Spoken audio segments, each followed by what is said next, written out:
বাংলাদেশ থেকে খবর উঠে আসে এই মুহূর্তে বাংলাদেশের খবর। বাংলাদেশের জাতীয় নাগরিক পার্টির মিছিলে হামলা হয়েছে।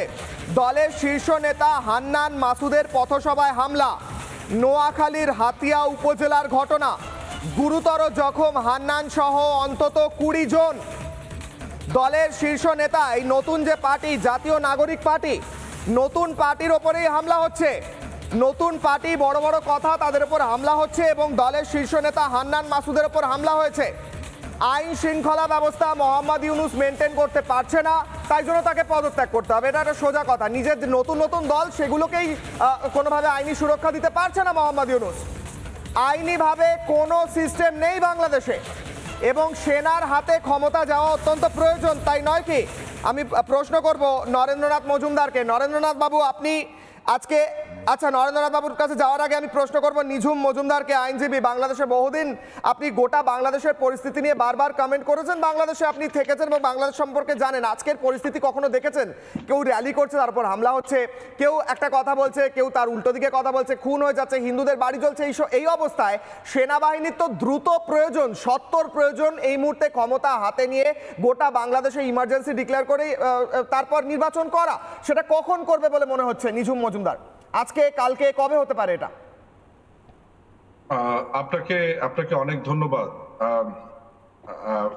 আমার অ্যাজাম্পশনটা আসলে কোনো সুনির্দিষ্ট সময়ে উল্লেখ করে নয় যে এই দিন নেওয়া উচিত বা ওই দিন নেওয়া উচিত, কিন্তু আপনার মতো আমিও একমত যে বাংলাদেশে এখন যে অবস্থা চলছে, এই যে বাংলাদেশের ক্রমাগত মধ্যযুগের দিকে যাত্রা, ধর্ষণ, হত্যা, খুন, একজন মানুষ বাংলাদেশ আওয়ামী লীগকে সমর্থন করে, তার বাবাকে মেরে ফেলছে, মাকে মেরে ফেলছে, নামাজরত অবস্থাতে এক ভদ্রমহিলাকে মেরে ফেলেছে কারণ তার ছেলে ছাত্রলীগ করতে বলে।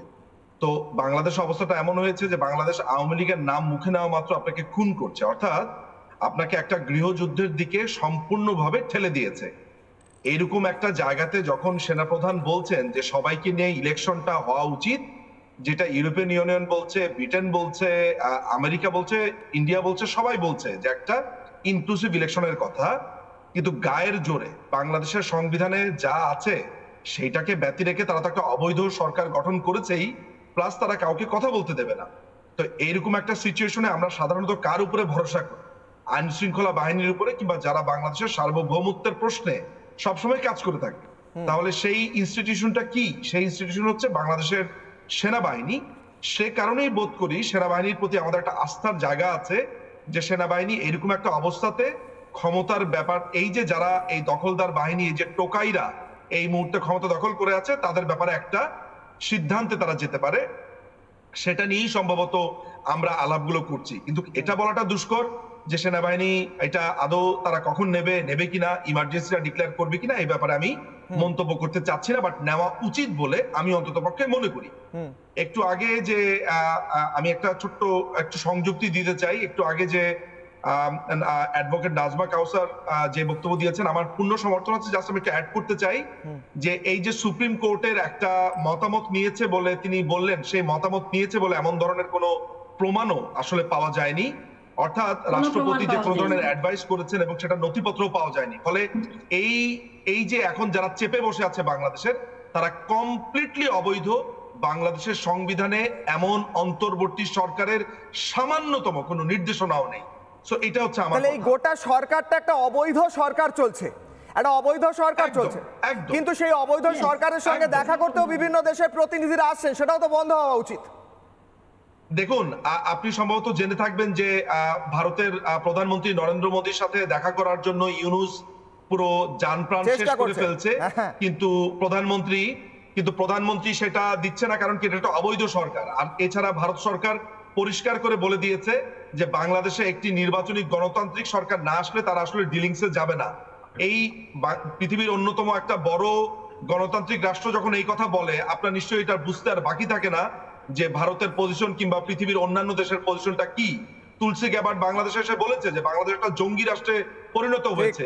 সেনাপ্রধান নিজে বলেছে যে সামনের মাসে একটা আক্রমণ তিনি আশা করছেন বা করবে বলে তাদের কাছে খবর আছে। সো এগুলো কি নির্দেশ করে? একটা মধ্যযুগকে নির্দেশ করে। বাংলাদেশ একটা মধ্যযুগে হাঁটছে এই মুহূর্তে। বেশ, আমার হাতে একটি কাগজ রয়েছে, আমি বিমল স্যারের কাছে যাওয়ার আগে, প্রত্যেকের কাছে যাওয়ার আগে, ডক্টর মোহাম্মদ ইউনূস ও তার প্রতিষ্ঠান সমূহের নানাবিধ অসঙ্গতি ও দুর্নীতির রিপোর্ট, এবং সেই রিপোর্ট প্রকাশ পেয়েছে। সেই রিপোর্ট রিপাবলিক বাংলার হাতে এসে পৌঁছেছে। একাধিক রিপোর্ট মোহাম্মদ ইউনূসের রিপাবলিক বাংলার হাতে রয়েছে। এই রিপোর্টের মধ্যে মোহাম্মদ ইউনূস যে বিভিন্ন সংস্থাগুলি চালায়, যেমন মালিকানা সংক্রান্ত অসঙ্গতি কি, গ্রামীণ ব্যাংক, গ্রামীণ কল্যাণ ফান্ড, গ্রামীণ টেলিকম গঠন, এসএএফ ফান্ড, এবং তার কোথা থেকে ফান্ড এসছে, কোথায় সেই ফান্ড গেছে, তার নথি প্রত্যেকটা রিপাবলিক বাংলার হাতে এই মুহূর্তে রয়েছে। সেই জায়গায় দাঁড়িয়ে মোহাম্মদ ইউনূস, যিনি একটি দুর্নীতিবাজ, যিনি একটি দুর্নীতিগ্রস্ত চোর, যার টাকা কোটি কোটি ডলার তার ফান্ডে ঢোকে, তাকে বসানো হয়েছে আমেরিকার তরফে বাংলাদেশে কোটি কোটি ডলার তোলার জন্য, এবং ডিপ স্টেটের এজেন্ট মোহাম্মদ ইউনূস, জঙ্গিদের সমর্থনকারী মোহাম্মদ ইউনূস। নানা ধরনের কন্টেন্ট দেখার জন্য লাইক করুন, শেয়ার করুন আমাদের ফেসবুক পেজ, সাবস্ক্রাইব করুন আমাদের ইউটিউব চ্যানেল। পাশাপাশি অন্যান্য ব্রেকিং নিউজের জন্য অবশ্যই চোখ রাখুন রিপাবলিক বাংলায়।